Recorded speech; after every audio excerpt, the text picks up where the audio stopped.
சிலுவைக்கு முன்பாக இருந்த வாழ்க்கை வேற, சிலுவை அனுபவத்துக்கு பிற்பாடு வந்த வாழ்க்கை வேற.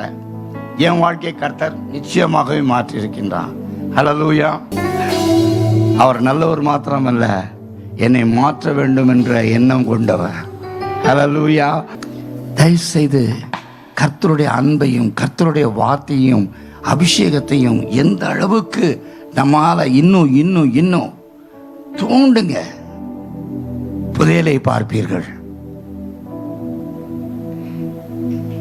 ஆண்டவர் உங்களை போலதான் நானும் உட்காந்துக்கிட்டு இருந்தேன், உங்களை காட்டிலும் மோசமானவனா இருந்து கொண்டிருந்தேன்.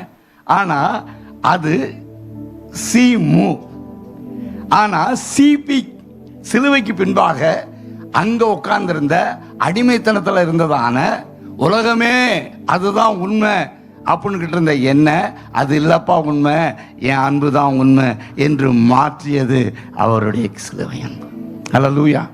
எனவே உட்கார்ந்திருக்க இல்ல, நீங்கள்லாம் எழ வேண்டியவர்கள். ஆமென். பக்கத்தில் பார்த்து சொல்லுங்க, உட்கார்ந்திருக்க கர்த்தர் உன்னை அழைக்கல.